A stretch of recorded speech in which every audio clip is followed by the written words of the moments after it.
I think that streams just left, without a riparian forest are pretty bereft of wildlife.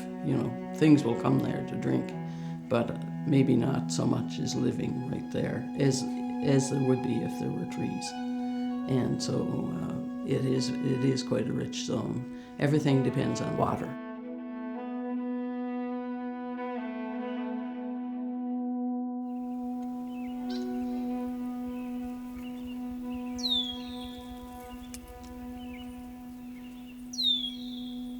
Perfect world, we'd have a lot more old growth areas that have hemlock trees, some big red maples, and those do exist, but they're few and far between. We have beautiful forested riparian zones that have some of those old growth trees with a mix of early succession species, and you can really see, based on the water quality and the wildlife that's present in those areas, it's diverse in terms of what we see when we go into those locations.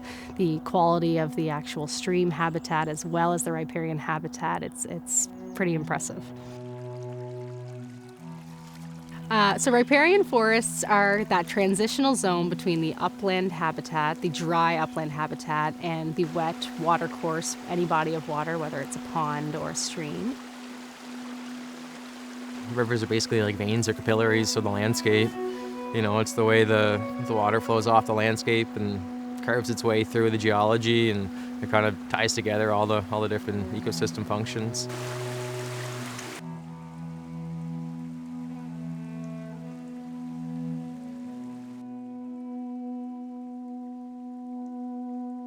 So typically on PEI, they're short, productive systems compared to the mainland.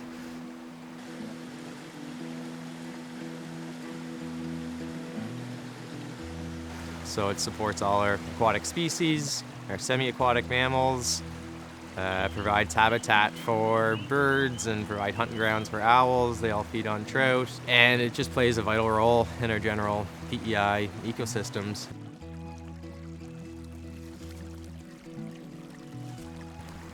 Forests and rivers are directly connected.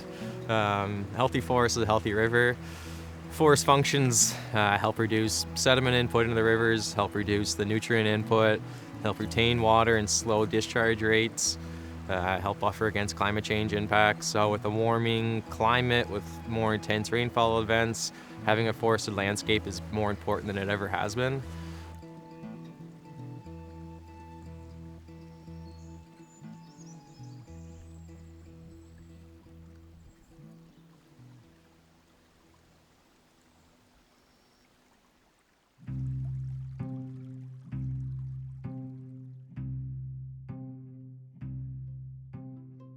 There's no one species that exists outside and separate of another in terms of the Indigenous perspective or the lens worldview that we have. So it is a single indicator for the health of the entire ecosystem, but there are a lot of uses and a great amount of importance placed on this single species by Mi'kmaq people.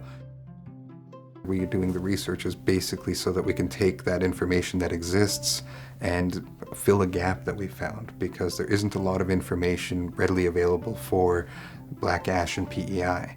We're doing the work for preservation and propagation of the species. The other ashes we have. So we've got about 25 black ash to plant. And these are all grown by the province, which is really great, and then looked after by us at McPhail Woods. And they're really rare. So they used to be a much more common tree on PEI.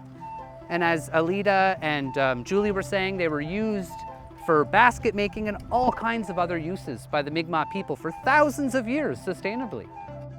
Everything that we've gathered in terms of assessing what trees and stocks we do have and looking at potential for propagation, looking at how we can further engage the community, spread that awareness, and ultimately look at how we can take the present state of black ash and PEI and turn that into something where instead of seeing numbers declining, we want to put it on a chart where it's going to keep growing and create that from a Mi'kmaq-led traditional perspective while being conservationists as well, because we have Indigenous ways of knowing when it comes to stewardship. So it's simply bridging those elements, saying that this is the way that it's said through Western science, and this is exactly how it's met from that Indigenous stewardship angle. The project that we have has given us so much. Myself and my crew have learned a lot about black ash through the partnerships, being involved with the FLPP. Like, we're looking at how hurricanes might be something that helped us propagate naturally. So you take it from one area with the seed and you lift it off 300 meters in elevation and 2 miles out. And that's where a new stand came up from the stand that we have. You know, things like that. It's like, it's super interesting. And how cool would it be to take all of this stuff, put it into context, and turn it into something that has long-term support, where we're able to think about our dreams and actually just make them happen. You know, that would be amazing.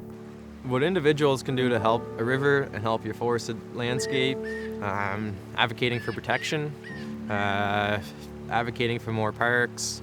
The more land and more forested landscape we can protect, it's a direct way we can influence the health of your aquatic ecosystems. Supporting your nonprofits, supporting your land protection agencies, and just working to secure and protect as much land as possible.